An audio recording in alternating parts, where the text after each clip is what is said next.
মুস্তাফা সরওয়ারে কায়নাত উনাকে মাঠে নিয়ে যাবেন ছাগল চরাবার জন্য। তাই মা হালিমাকে কত রিকোয়েস্ট করে বললে, মা হালিমা প্রশ্ন করলে, প্রত্যেকটা প্রশ্নের উত্তর কিন্তু মাসরুদ দিয়েছে। একটাও প্রশ্নের উত্তর দেয়নি এই মতো কোনো কথা নাই। মা হালিমা যেমনই বললে, লাডলা দুলারা আমার নাজুক ছেলেকে নিয়ে যাবে, নুরানি ছেলেকে নিয়ে যাবে। প্রশ্ন করছে মা হালিমা মাসরুদকে, উত্তর যদি দিয়া দাও তো তোমাদের সাথে পাঠিয়ে দিব। মাসরুদ বলছে, মা বলুন কি এমন প্রশ্ন? বলে, বেটা বলো তো, মাঠের মধ্যে ওখানে কোনো বাড়ি ঘর করেছো কি? বলে না। ওখানে কোনো ঘর তুলেছো কি? বলে না। তো মাঠে তো সূর্য কড়া হয়ে যায়। বলে, হচ্ছে মা। সূর্যের তাপ লাগে? বলে, লাগছে মা। তো আমার এত নাজুক সুন্দর ছেলেকে মাঠে নিয়ে যাবে, সূর্যের তাপ যখন কড়া হবে, বলো আমার ছেলেকে কোথায় রাখবে? কোন জায়গাতে রাখবে? সূর্যের তাপ থেকে তুমি কি করে বাঁচাবে?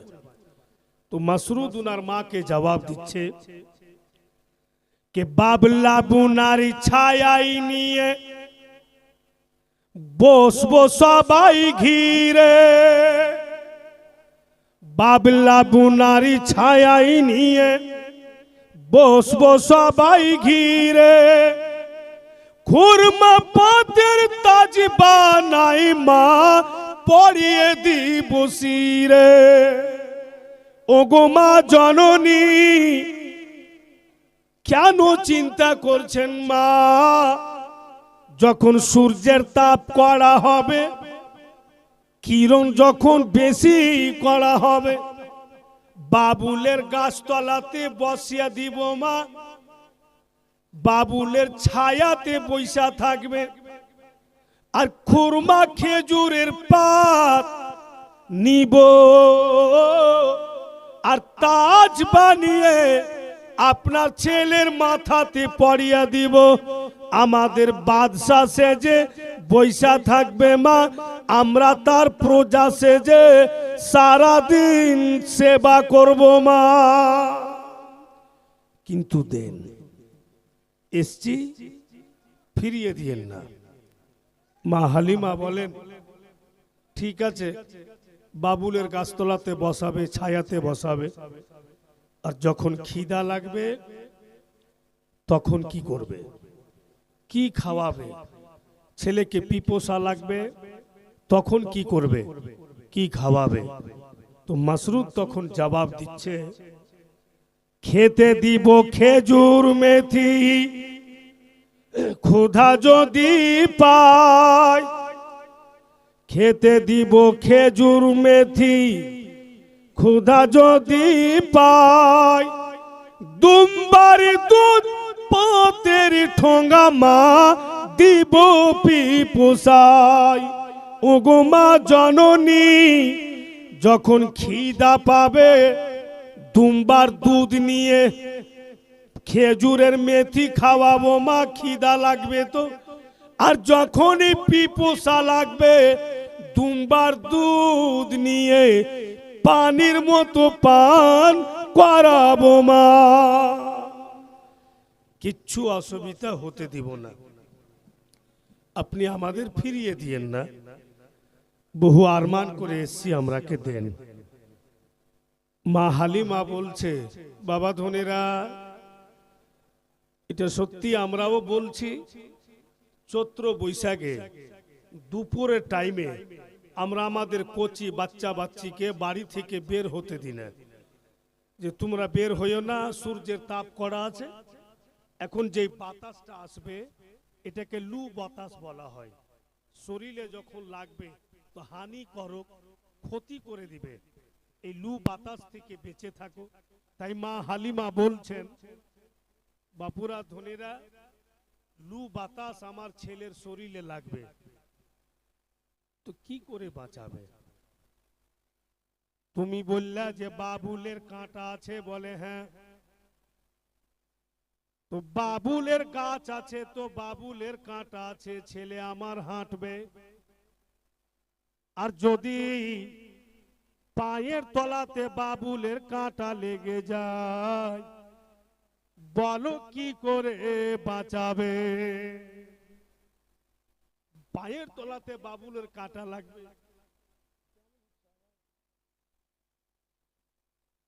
ব্রাদারান ইসলাম, তো বাবুলের কাঁটা পায়ের তলায় লাগবে, ছেলে আমার কষ্ট পাবে। তো মাসরুদ কি সঠিক উত্তর দিয়েছে? মাসরুদ জবাব দিচ্ছে ওর মাকে, আদর করে লুহাওয়া তার গায়ে নাহি লাগে, আদর করে লুহাওয়া তার গায়ে নাহি লাগে, চুমতে কদম পথের কাঁটা মা কুসুম হয়ে জাগে। ওগো মা জননী, যেটা লু বাতাস বলছেন মা, আপনার ছেলে এমনই ছেলে, এর শরীরে যখন লু বাতাস লাগে একটুকু আঘাত দেয় না, ব্যথা দেয় না মা।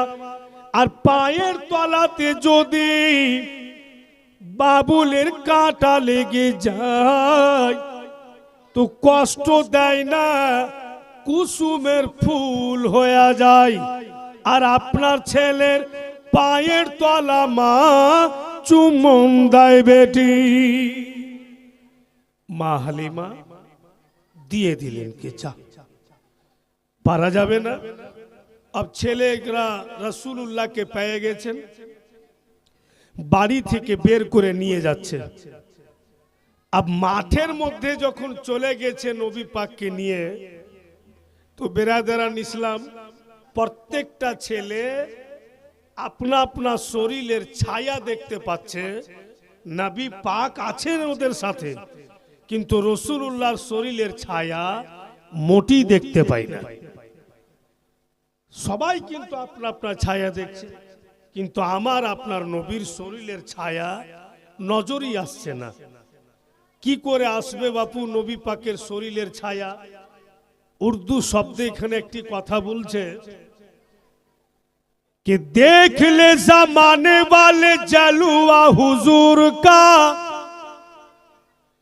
देख ले जमाने वाले जलवा हुजूर का, साया कैसे होगा साया होता नहीं नूर का। মানব রূপে এসছেন বটে, কিন্তু উনি তো আল্লাহর নূরে তৈরি।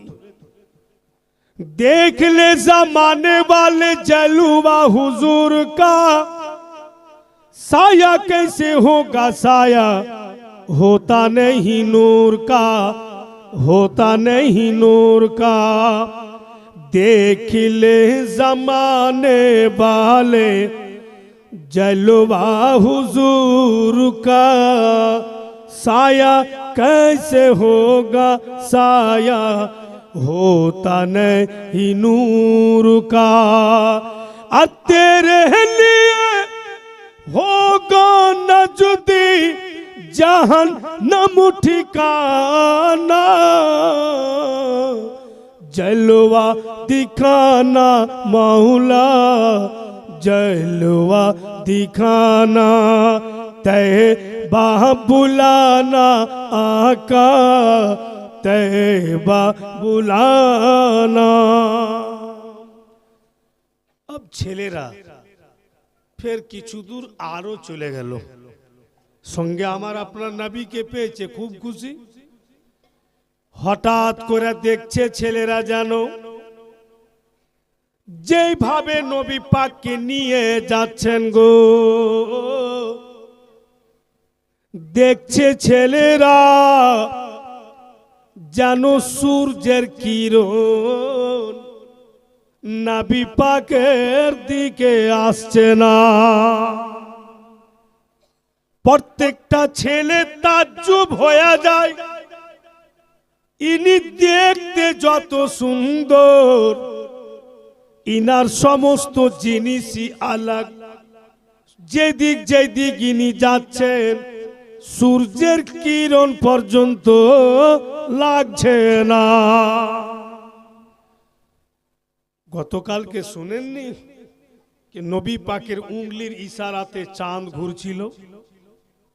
উনি বিছানে শুয়েছিলেন আর যেমন যেমন উঙ্গলি ঘুরাচ্ছিলেন ওনার উঙ্গলির ইশারাতে চাঁদও ঘুরছিল।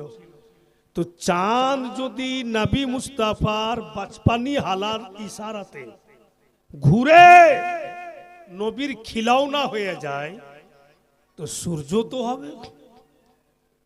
বেরাদার বলে এবার আপনাদের বাংলা শব্দে বলছে, কথা একই, বক্তব্য একই, কিন্তু ভাষা আলাগ আলাগ। তাই বাংলা ওয়ার্ডে বলছে कि दयारी नबी में चरणे, दयारी नबी में चरणे বেরিয়ে গেছেন ময়দানে। সূর্য তখন লুকিয়ে দেখে নবী আছেন কোনখানে। রাসূলুল্লাহ যখন ছেলেদের সঙ্গে বেরিয়ে গেলেন তো সূর্য লুকিয়ে লুকিয়ে দেখছে যেন আমার কিরণ নবী পাককে না লাগে। যদি আমি সূর্য আমার কিরণ রাসূল আল্লাহকে লেগে যাই, আল্লাহ আমার প্রতি নারাজ হয়ে যাবে। ওনার জন্যই তো আল্লাহ সব বানিয়েছেন, আমাকে তৈরি করেছে, আমি সূর্য ওনার জন্যই তো করেছে। আর আমার দ্বারা থেকে ওনাকে যেন আঘাত না লাগে। ভাইরা নবী পাককে নিয়ে গেল আর বাবুলের গাছতলাতে রাসূলুল্লাহকে ছেলেরা বসিয়ে। কিন্তু বাচ্চা কাচ্চার ব্যাপার, ওরা তোর বড় নয় যে সামাজিক বা গভীর জ্ঞান থাকবে। ছেলেদের মতই রাসূলুল্লাহকে বসিয়ে দিয়েছেন আর খেলাধুলাতে মগ্ন হয়েছে ছেলেরা। ভাইরা বাপেরা মা বোনেরা, নবী পাককে বাবুলের গাছতলাতে বসিয়ে ছেলেরা খেলাধুলাতে মগ্ন হয়ে যায়। বেশ কিছুক্ষণ পর মাসরুদের মনে হচ্ছে অনেকক্ষণ পূর্বে আমি নবী মুস্তাফাকে বাবুলের গাছতলাতে বসিয়েছি, একবার নজর করে দেখি তো ভাই আমার কেমন আছে, সুস্থ আছে কিনা, ভালো আছে কিনা, খুশি আছে কিনা। মাসরুদ নজর করে গাছতলাতে দেখছেন গো যেন আমার আপনার দয়ার নবী রাহমাতাল লিল আলামিন বাবুলের গাছতলাতে বসে নাই। মাসরুদ পারিশান, হায় আমি কি করলাম। মা আমাকে নিষেধ করছিলেন যে তুমি মাঠে নিয়ে যাইও না, আমি নিয়ে চলে এসেছি। আর বাবুলের গাছতলাতে নবী মুস্তাফা নাই, আমি এখন কি করি। দূরে দূরে নজর দৌড়াতে লাগলেন, কোন দিকে নবী পাক গেলেন কিছু বলে কেন গেলেন না। নজর করে দেখছেন অনেকটা দূরে যেন দুইজন ব্যক্তি নবী মুস্তাফার দুই বাহ ধরে নিয়েছে আর পাহাড়ের দিকে নিয়ে যায়। মাসরুদ দৌড় লাগালেন, এরা আমার ভাইকে কোন জায়গা নিয়ে যাচ্ছে, এই দুইজন কোথায় থেকে আসলো, এরা কে কখনো দেখিনি।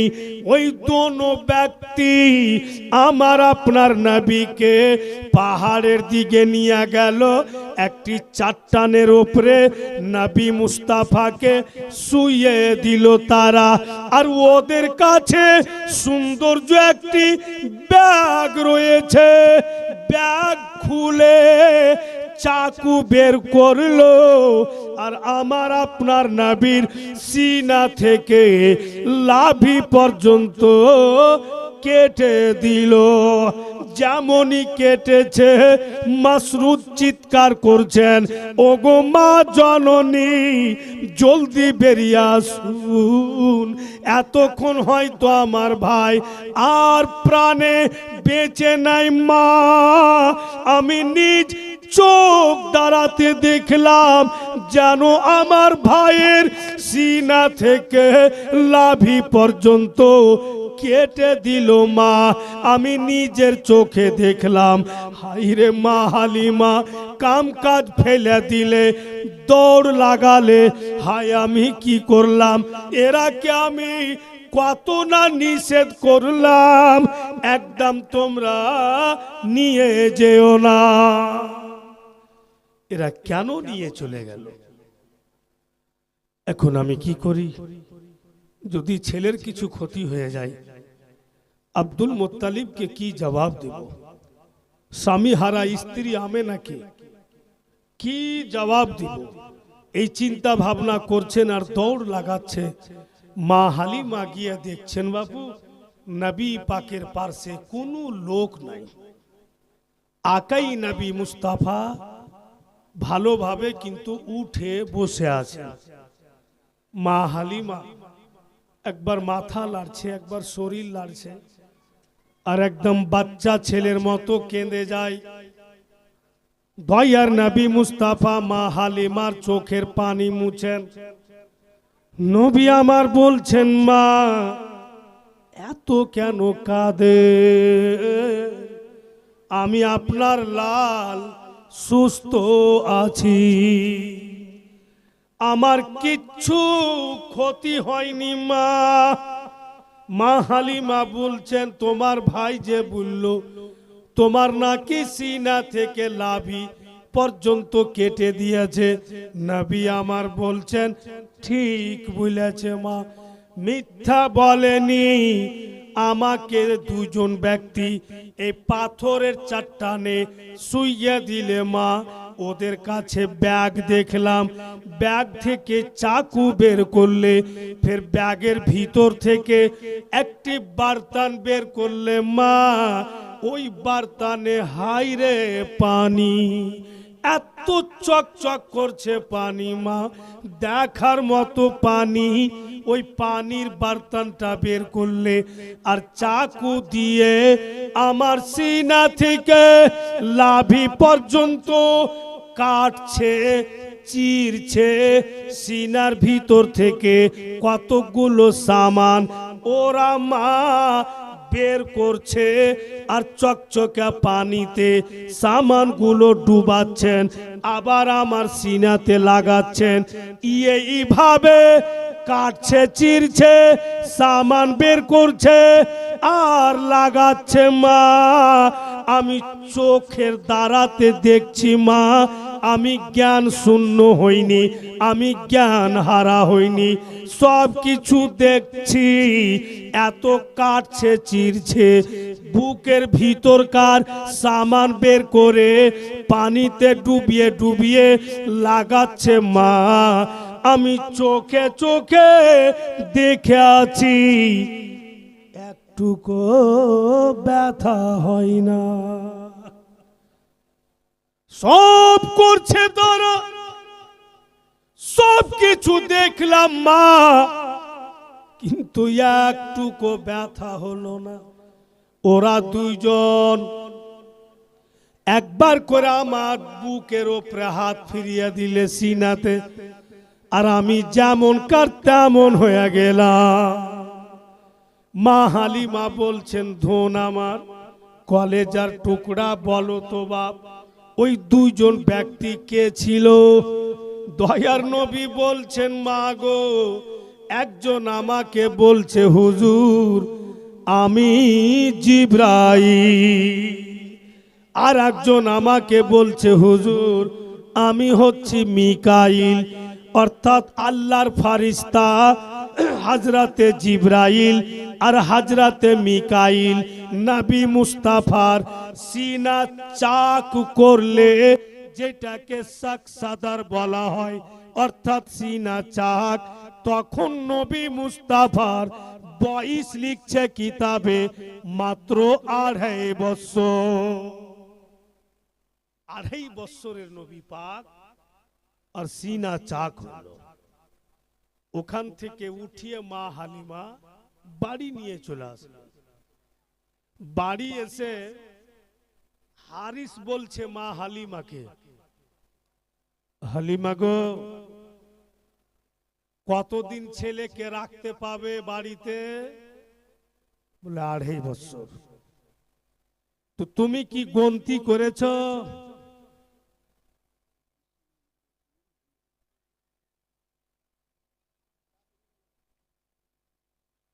বেরাদার, তো হারিস বলছে যে কতদিন ছেলেকে রাখতে পাবে? তো মা হালিমা বলছেন 2.5 বছর। সিস্টেম এটাই আছে বাপু, ছেলেরাকে দুধ পান করাবে মা, তো হুকুম আছে 2 বছর, তার বেশি না। তারপরে আস্তে আস্তে দুধ পান করানো ছুটিয়ে দিতে হবে। কিন্তু বেরাদার এখন কোথায় এইভাবে চলছে বলেন?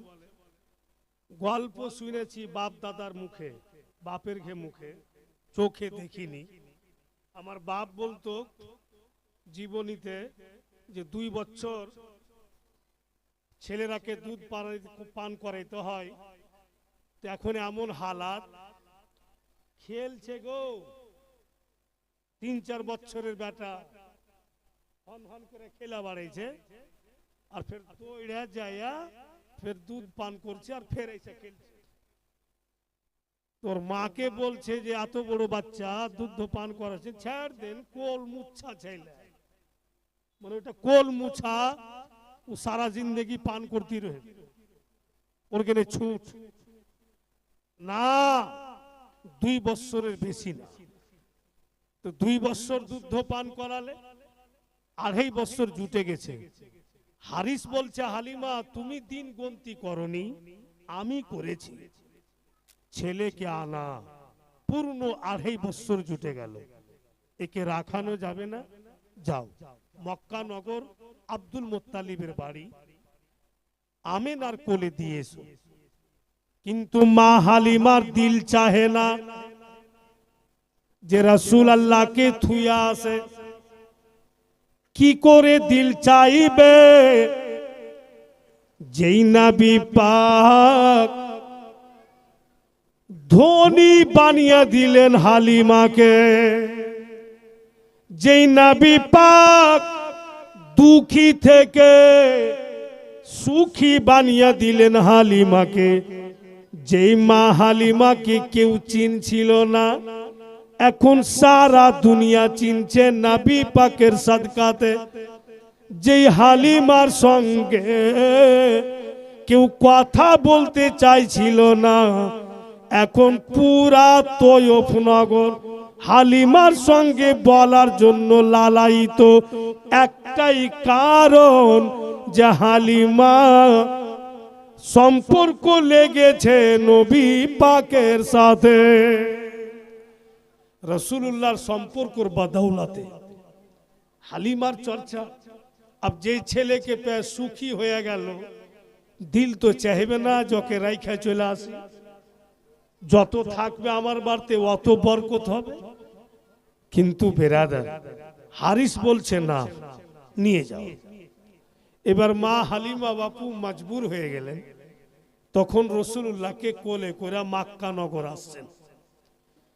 ভাইরা বাপেরা আমার, মা বোনেরা ধ্যান দেন। মক্কা নগর যখন নবী পাককে নিয়ে আসছেন আব্দুল মুত্তালিবের বাড়ি, আর যেমনই জঙ্গলের নিকটে হয়েছে, জঙ্গলের ভিতর থেকে বাঘেরা বেরিয়ে চলে আসছে গো। আর মা হালিমা নিজের আঁচলে নবী পাকের চেহারাকে ঢেপে না। ধন আমার দেখিও না, এইগুলো খুনখার জানোয়ার, তুমি ওদের দিকে দেখিও না, তোমাকে ঢেপে নিচ্ছি। আমার আপনার নবী চট করে বলছেন, মা আমার চেহারা থেকে আপনি নিজের আঁচল সরিয়েলেন, কারণ বাঘেরা আমাকে যদি দেখতে না পায় তো আপনার কাছে চলে আসবে মা। তো আপনি আমার চেহারা থেকে আঁচল সরিয়ে এলেন। ঠিক যখন নবী পাকের চেহারাকে ঢাকছে তো জঙ্গল থেকে বাঘ বেড়ে চলে আসছে, আর যখন চেহারা থেকে আঁচল সরিয়ে নিচ্ছে তো বাঘ বাপু দূর থেকে টুকটুক করে রাসূলুল্লাহকে দেখছে। মা হালিমা ভাবছেন যে ক্ষতি করে দিবে, কিন্তু নবী পাক জানছে এরা আমাকে দেখার জন্যই আসছে।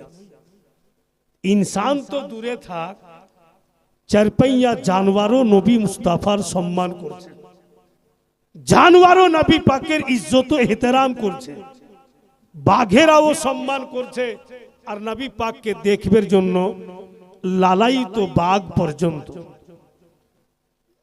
ভাইরা আমার, কেন দেখবে না গো? দেখার মতো চেহারা আছে তো নিশ্চয়ই দেখবে, বারবার দেখতে ইচ্ছা করবে। अब चलो ना आगे। ठीक আব্দুল মুত্তালিবের বাড়ি পৌঁছে গেলেন। খুব ধ্যান দিয়া শুনুন, কথাগুলো মিস্টেক করিয়েন না।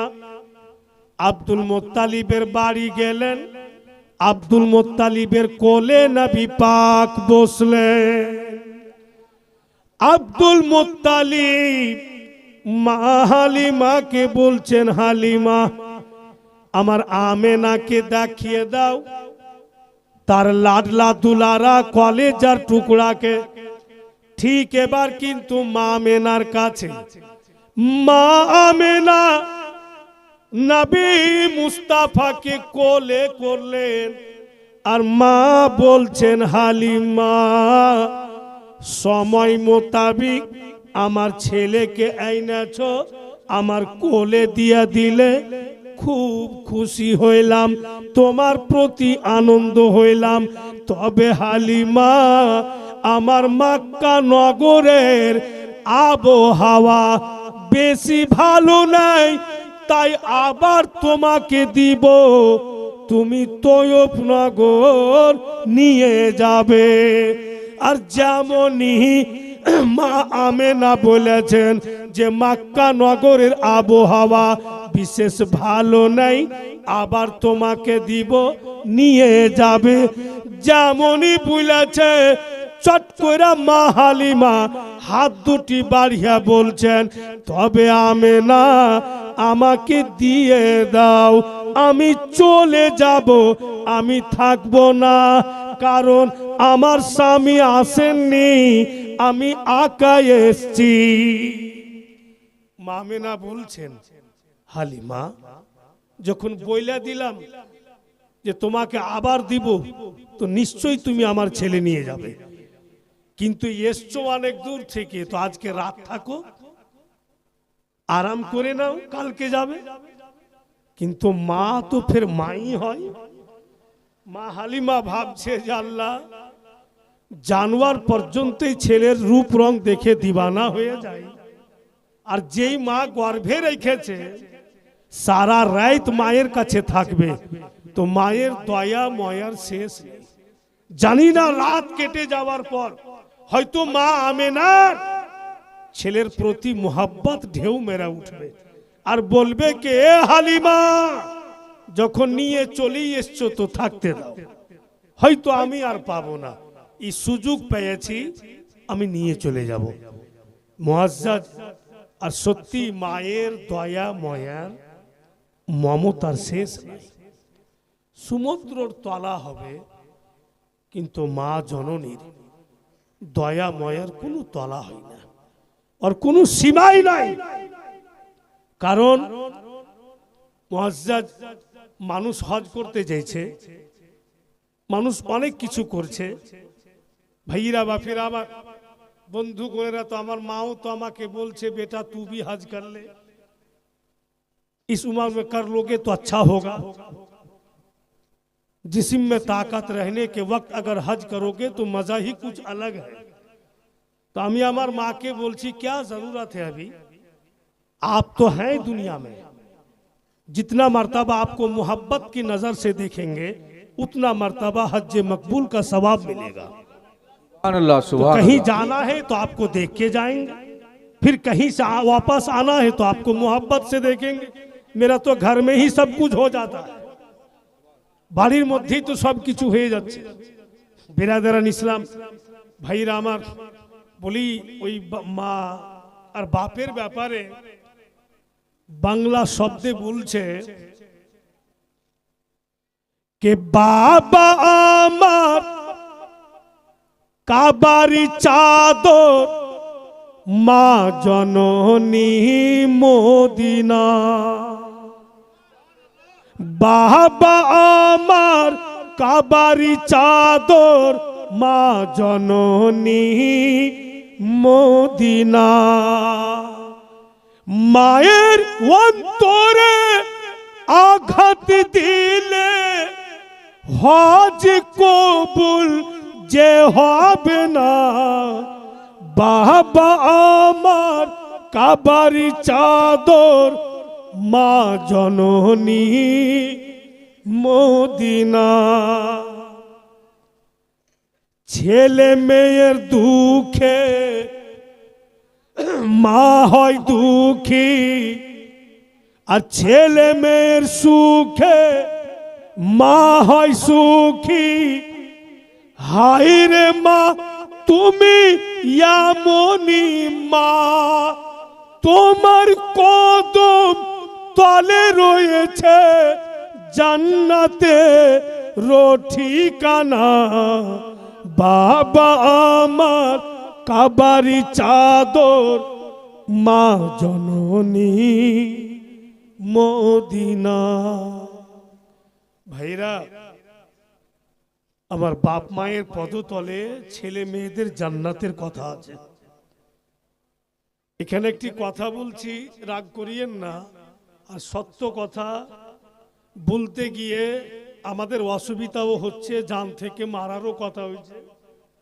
যে পীরের পায়ের তলে জান্নাতের কথা বলেনি কোরআনে, মা বাপের পায়ের তলে কথা বলেছে মুআজ্জিজ হযরত। আর এইগুলো সত্য কথা বলতে যাই বন্ধুগণেরা আমার, মানুষ উল্টা পুল্টা না। হুজুর আছেন, পীর কিবলা আছেন, উনার সম্মান আলাদা আছে, উনি আপনা জায়গাতে আছেন, মা আপনা জায়গাতে আছে। সবারই বাপু এক একটা পজিশন আছে, এক একটা জায়গা আছে। এটাকে যদি উল্টা কিছু ভেবে নাই তো ঝগড়া তো হবেই, ঝামেলা তো হবেই। ভাইরা, একটা বাচ্চা যখন জন্ম নিচ্ছে মায়ের গর্ভে থেকে, মা এত আঘাত পাচ্ছে, তখন মা বলছে খোদা আমি আর সন্তান নিব না, এই আল্লাহ এত আঘাত সহ্য হয় না, আর সন্তানই নিব না আমি। আর যখনই ছেলে জন্ম নিয়ে নিল আর মা ছেলের চেহারা দেখে নিলে, তাম কষ্ট মা চোখের পলকে ভুলে যায়, সুবহান আল্লাহ। কিচ্ছু মনে থাকে না মায়ের। ওই পল, ওই ঘড়ির কষ্ট মাকে যদি সারা জিন্দেগি কাঁধাতে করে হজ করিয়ে লিয়া বাড়ায়, তবু এক ফোঁটা দুধের দাম আদায় হবে না। কত পজিশন বাবা মায়ের ছেলেদের কাছে। ভাইরা বাপেরা আমার, তবে হ্যাঁ একটি কথা আছে, বাপ মা ওনাদের যেটা কর্তব্য ছেলেদের প্রতি মেয়েদের প্রতি, এটা কিন্তু ওনাদের করতে হবে। আর যদি ওনারা না করে তো বাপু বলছে না, জৈসি করনি ওইসি ভরনি, ওইভাবে যদি করে থাকে তো তার সাথে ছেলেরা ওই রকম ব্যবহার করে দিচ্ছে। তো যাই হোক, মা হালিমা ওটাই ভাবছেন। আজকাল তো হয়েছে এমন, কিছু কিছু বিচারও যাচ্ছি আমরা, পারিবারিক বিচারে। একটা বিচারে গেলছি কিনা তো শাশুড়ি আর বহুর ঝগড়া হয়েছে, তো বেটা ফের বাড়তে নাই, বোম্বাইয়ে আছে, আর বহুর সাথে শাশুড়ির ঝগড়া। কি নিয়ে ঝগড়া হলো, তো বহু যা বলার বলে দিলে। আবার শাশুড়িকে বলছি যে আপনি এটি কথা বলেছেন, বুঝলেন না? তো বলছে যে বলে আমি খালি এটাই বলেছি, মানে বেটা করেছে কি একটা মোবাইল কিনে দিয়ে পাঠালছে বৌমাকে, তো মোবাইলে কথা কইছে স্বামীর সাথে। ই শাশুড়ি বাবার সহিতে পারে, ফকিরের বেটি নাংটার বেটি শুরু করেছে কইতে, যা হয় ভালো যেন আমার বেটার সাথে বিয়ে দিয়েছিল, রামরাজ করে খাচ্ছি, কত বড় মিনিস্টারের বেটি ফোনে কথা বলছে, এগুলো বলেছে, ঝগড়া হয়েছে। তোর শাশুড়িকে বলছি দিদি আপনি আসমান থেকে ডাইরেক্ট শাশুড়ি হয়ে পড়ে গেছেন না কখনো বউ ছিলেন? কোন ভাগে কোচিত রে ভাই, বুঝতে পারি না। আমি ওইটি কথা বলেছেন, ওইটি বুঝতে পেরেছেন। এখন আপনি শাশুড়ি হয়েছেন না ডাইরেক্ট আসমান থেকে শাশুড়ি হয়ে নেমে এসছেন? কখনো বউ ছিলেন? আপনার কেউ শাশুড়ি ছিল? বলে ছিল। আমি শুনেন, এক তো বেটা রোজগারে গেছে, 3 মাস 4 মাস বাইরে থাকছে, ওর স্ত্রীকে মোবাইল কিনে দিয়েছে, স্বামীর সাথে কথা বলছে, বলতে পারে এটা নিয়ে আপনি উমুকের বেটি ধুমুকের বেটি, মানে যা হয় মেয়েদের কথা এগুলা বলিয়েন না। বেরাদারান ইসলাম, ওখান জায়গাতে যদি শাশুড়ি একটু কন্ট্রোল করে নিত আর ভালোভাবে বৌমার সাথে ব্যবহার করতো তো ঝগড়া হইতো না, ওই বউটাই তার সেবা করত। কিন্তু ওই কথাটি আর দিলে গাইতে থেকে আলো, ও আপনার লাঘার আর পুরুষকে ফোন করছে, তোর মা আমাকে নাংটার বেটি কয়েছে, পয়সা বেশি করে কামা, আর যখন টাকা বেশি হয়ে যাবে আলাদা বাড়ি করে নেবো, শুরু হয়ে আলো ঝামেলা তখন থেকে। এইভাবেই তো পরিবার নষ্ট হয়ে। তো বেরাদার ভাইরা বাপের আমার, আব্দুল মুত্তালিব কোন ভি দিন নবী পাকের মাকে বৌমা বলে ডাকেনি, কোন কিতাবে এই গুনহেগার দেখতে পাইনি। কি বলে আওয়াজ দিতেন? কখনো মা বলে আওয়াজ দিতেন, কখনো বেটি বলে আওয়াজ দিতেন, এইভাবে আওয়াজ দিতেন। আর হযরত মামেনাও আব্দুল মুত্তালিবকে নিজের ছেলের মতো আদর করত। বলতেছে মামেনা, বাবুজি মক্কা নগরের আবহাওয়া ভালো না, বলে আমার ছেলেকে আমি হালিমাকে দিয়ে দিব। আব্দুল মুত্তালিব বলছেন আমেনা, তোমার ওই ছেলেরও মালিক তুমি, আর তোমার বড় ছেলে আব্দুল মুত্তালিবেরও মালিক তুমি, তোমাকে যেটা ভালো লাগে। তবে আমেনা হালিমাকে একটু খাওয়া দাওয়া করিয়ে একটু আরাম হবে, তারপরে পাঠাইও, আমি একটু কাবা ঘরের দিকে যাচ্ছি বলে চলে গেলেন আব্দুল মুত্তালিব। আর এদিকে মা হালিমা জিদ করে নবী পাককে নিয়ে বেরিয়ে গেলেন। আর যেমনই নবী পাককে নিয়ে বেরিয়েছেন, খুব স্পিরিটে হাঁটছেন মা হালিমা, যেন বৃদ্ধ আব্দুল মুত্তালিব দেখতে না পায়। কারণ মায়ের কাছ থেকে তো নিয়ে নিলাম, পেয়ে গেছি, বলা যায় না আব্দুল মুত্তালিব ওর পোতার খুব দিওয়ানা। দাদা পোতার মোহাব্বতি একটা আলাদা থাকে, তাই এমন স্পিরিটে হাঁটছেন মা হালিমা যেন আব্দুল মুত্তালিব দেখতে না পায়। অনেক দূর চলে গিয়েছেন মা হালিমা, আর পিছন দিক থেকে আব্দুল মুত্তালিব আওয়াজ দিচ্ছেন, ও হালিমা তুমি একবার আমার কোলে দিলে না, চলে যাচ্ছ। মা হালিমা দূর থেকে বলছেন, বাবুজি ফিরে আর যাব না, ক্ষমা করে দিয়েন। আপনাদের মতো বুজরুগের মুখে শুনেছি যদি কিছুটা আগিয়া চলে যায় ফিরাইতে হয় না। আমি তো অনেকটা আগিয়ে চলে এসেছি। আব্দুল মুত্তালিব বলছেন কে যাও, যখন চলে গেছো তো যাও। চলে গেল মা হালিমা। ফের কিন্তু বাপু তৈয়ফনগর যা হাজির। তৈয়ফনগর গিয়া দেখছেন, তৈয়ফনগর গিয়া দেখছেন যেন হারিস মাথার চুল এলোমেলো হয়ে আছে, আর পাগলের মতো বাড়ির বারান্দাতে বসে আছে। মা হালিমা নবী পাককে কোলে করে যেমনই স্বামীর সামনে গিয়েছে, হারিস বলছে কি খবর হালিমা, তুমি ফের ছেলেকে নিয়ে চলে আসলে, তুমি কি নিয়ে যাওনি, তুমি কি রাস্তা থেকে ঘুরে গিয়েছো? মা হালিমা বলছেন স্বামী গো, এমন ভাবে বলিয়েন না, আমি উনাদেরকে দেখিয়ে আর খুশি পূর্বকে আমেনা আমাকে দিয়েছে, কিসমতে ছিল তাই পেয়েছি। মক্কা নগরের আবহাওয়া বেশি ভালো নাই, তাই আমার দিয়েছে, আমি পেয়ে গিয়েছি। সুবহানাল্লাহ। ভাইরা বাপিরা উম্মা বোনেরা, ফের মা হালিমার বাড়িতে একদম বরকত শুরু হয়ে গেল।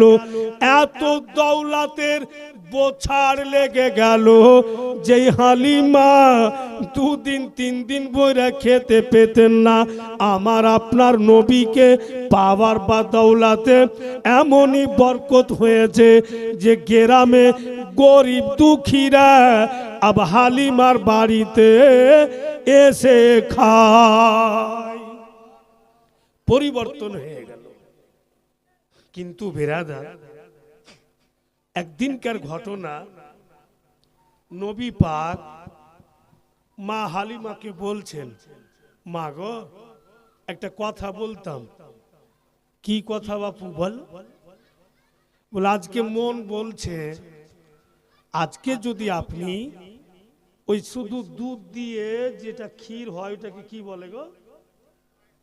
পায়েস বলে। তখন কি বলছিল জানি না, আমরা এখন পায়েস বলছি।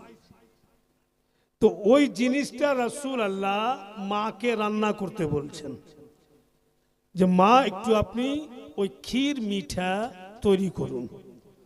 তো মা হালিমা বলছেন এটা কোনো বড় কথা, তুমি বইসো, আমি রান্না করে দিচ্ছি। এবার মা হালিমা বাপু চুলাতে হাঁড়ি দিলেন আর চাওয়াল দিলেন।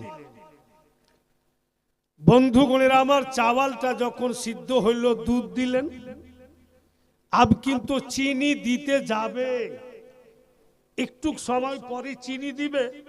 আর মাসরুদ বাড়ি ঢুকছে, মা হালিমার গর্ভের সন্তান বাড়ি ঢুকে বলছে, ভাইজান কি ব্যাপার, এখন তো রান্না করার সময় হয়নি,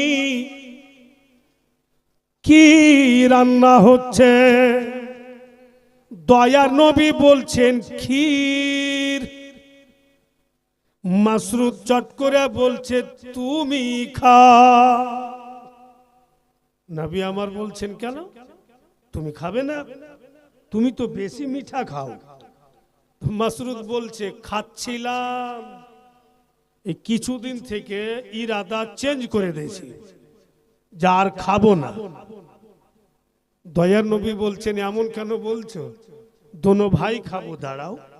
কোচ আমার কাছে সময় নেই, আমার বন্ধু বান্ধব অপেক্ষা করছে, আমি চলে যাব, তুমি খাও। রাসূলুল্লাহকে খেতে বলে বের হচ্ছিল মাসরুদ, আমার আপনার নবী 3টা উঙ্গলিতে মাসরুদের হাতের কালাই ধরলেন। আর কালাইতে, এই কালাইতে 3টা উঙ্গলি লাগিয়েছেন নবী পাক। মাসরুদ সর্ব শরীরের শক্তি লাগিয়ে দিচ্ছে, কিন্তু 3টা উঙ্গলি থেকে ছুটতে পারে না। মাসরুদ বলে মনে হচ্ছে শুধু আমার কালাইতে উঙ্গলিগুলোকে টাচ করে আছেন, বেশি দেয়ও নাই, বেশি চেপেও নাই। তবু আমি এত চেষ্টা করছি, ছুটতে পারি না। বলতেছে ভাইজান ছেড়ে দাও না গো, আমি তো বললাম যে ক্ষীর খাবো না। নবী আমার বলছেন একটু দাঁড়াও, বলে আমার কাছে সময় নাই, আমাকে ছেড়ে দাও, আমি চলে যাব। নবী পাক বলছেন মা গো লেট করিয়েন না, জলদি তৈরি করুন, আমার ভাইয়ের কাছে সময় নাই। মা হালিমা বলেন আর লেট হবে না বেটা, ঘরের ভিতর যাব, চিনি নিয়ে আসবো, হাঁড়িতে দিব, মিঠা হয়ে যাবে, তারপরে তোমরা খেতে পাবে। এই বুঝলে মা হালিমা যেমনই ঘরের দিকে যেতে লেগেছেন, মাসরুদ যেন ঘেমে যায় আর পাসিনা পাসিনা হয়ে যায়। নবী পাক বলছেন এত গরমও নাই, ঘেমে কেন যাচ্ছ? তো মাসরুদ বলছে হ্যাঁ ভাই আমিও বুঝতে পারি না ঘেমে কেন যাচ্ছি।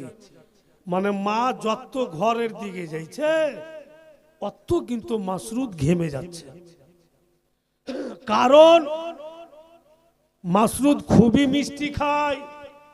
আজকে খাবে না মানে যেই বার্তানে মা হালিমা চিনি বা ওই জামানাতে যা মিঠা ছিল রেখেছেন, ই পাগলা ডেলি ডেলি ছাগল চড়াইতে যায় আর ওই বার্তান থেকে বের করে মা ঠেলিয়া যায় আর ও খায়।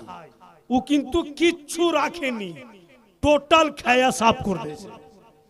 তো মাসরুদ জানছে যে মা ঘরের মধ্যে যাচ্ছে, মা যখনই দেখবে যে নাই, তো মা বুঝে নিবে যে এই কাম আমার মাসরুদের হয়েছে, এই কাজ আমার মাসরুদ করেছে, তো আমি ক্ষীর কি খাবো, আমাকে তো মায়ের কাছে মার খেতে হবে।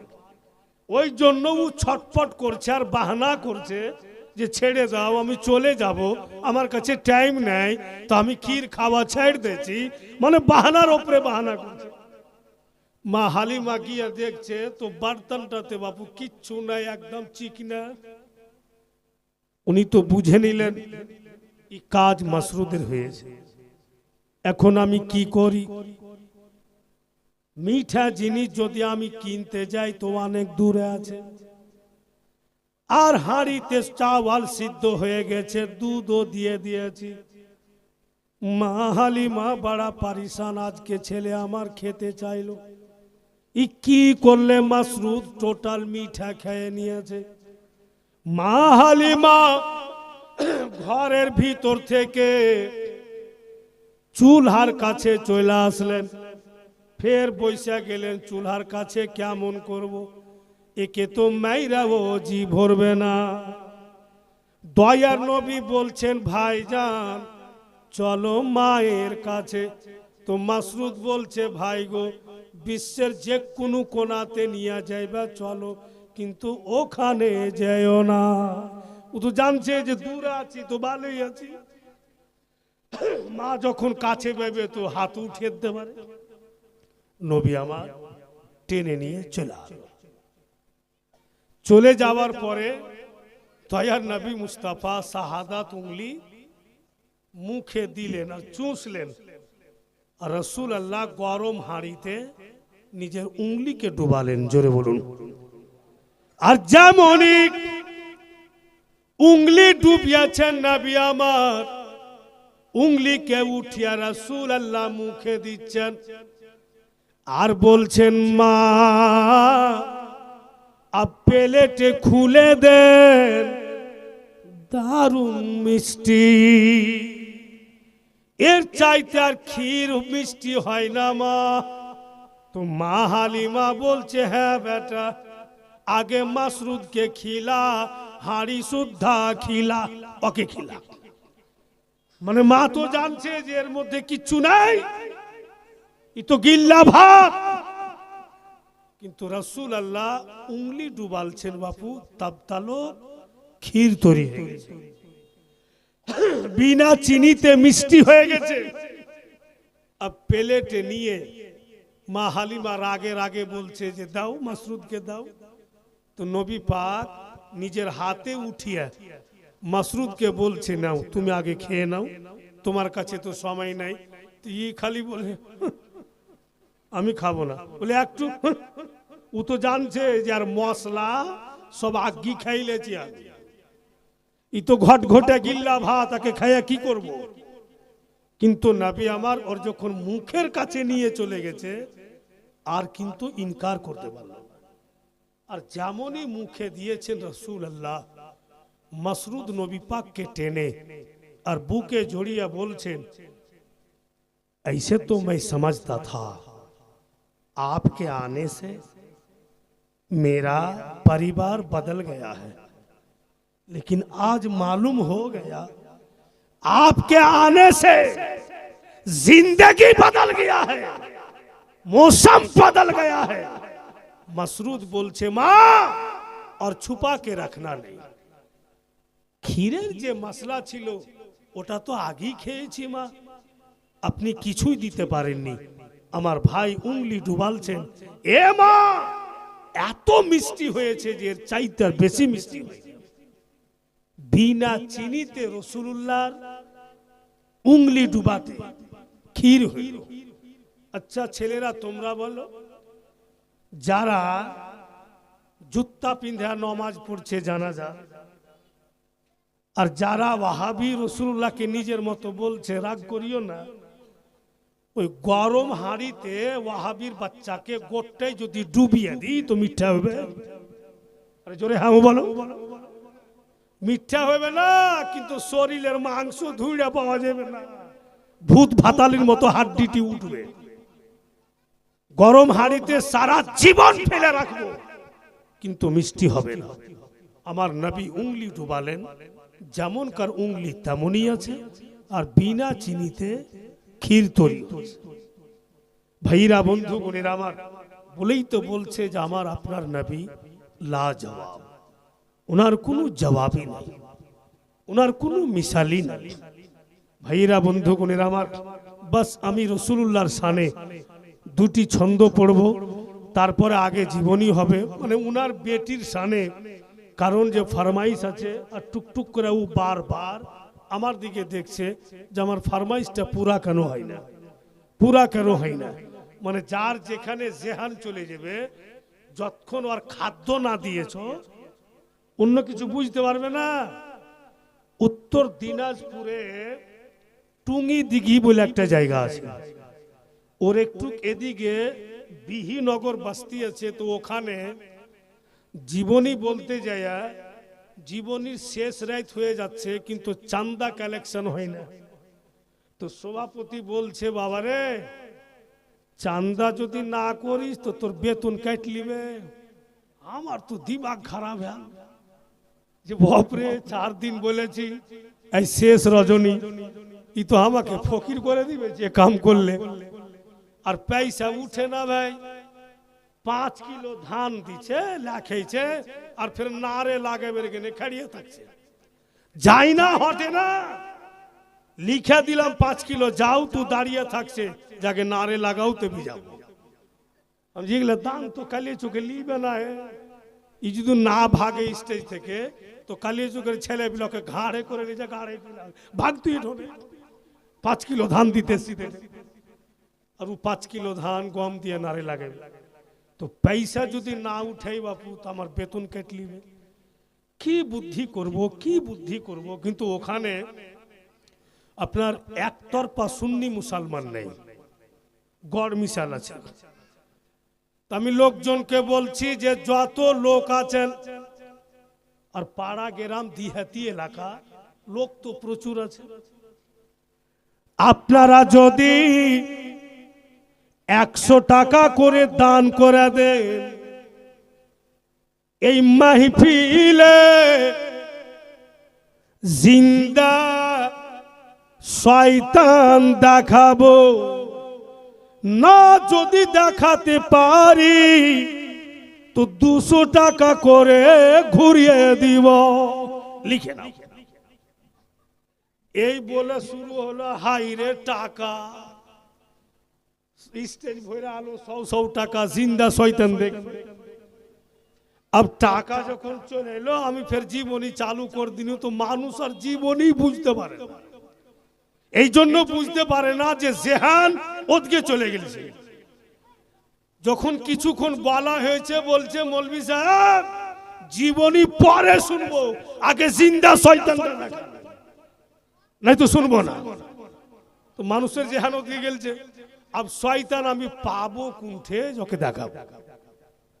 আর 200 টাকা করে ঘুরিয়ে পেবে ওরা বেরাদারান ইসলাম। আর যেমনই মাইক লিয়া দাঁড়িয়ে বলছি যে ইয়া নবী সালাম আলাইকা, তো যেটি সুন্নি সহিহুল আকিদা ওটি দাঁড়িয়ে আছে। আর যত ওয়াহাবি চলে গেছে ভাই, ওরা কিয়াম করবে না। আমি যে এইবারই সুযোগ আছে আমার টাকার হক আদায় করা। আমি যে ওই যে দেখো জিন্দা হন হয় না শয়তান ভাগে, দেখে নাও সব। তো বেরাদার ওর কি কোয়ারি ভাই আছে, কোয়ারি ভাতিজা আছে। মানুষ তো কেমন হয়ে গেল যে কি কাজ করলে উল্টা পুল্টা করে দিল। বলে মৌলী সাহেব এটা কেমন কথা? আমি যে কিতাব পড়ো, কিতাবে লিখছে कि जिक्र मुस्तफा आवाज जहां तक जाएगी इंसान रहेगा शैतान भागेगा। खुदा और खुदा के रसूल का जिक्र करो, जहां तक आवाज जाएगी शैतान भागेगा पर इंसान भागेगा नहीं। तो ওরা যে ভাগছে তো ওরা কেমন শয়তানি তো ভাগছে। বলছে যে ঠক তো বহুত দেখেছি, এরকম ঠক দেখিনি। আমার কি বেটা ভাতিজাকে শয়তান বানিয়ে টাকা নিলে মাথা তো খারাপ হইল যে আমার যাকে বেতন দিবে না, আমার খালি হাতে বাড়িয়ে দে। তো ওর জেহানটা আছে ওই হযরত মা ফাতেমার মানকাবাতের দিকে, ও কিচ্ছু বুঝতে পারে না। আমি খালি দেখছি ওর দিকে, বলে গেছি। তো আমি বলে দিচ্ছি, জোরে বলেন সুবহানাল্লাহ, আরো জোরে।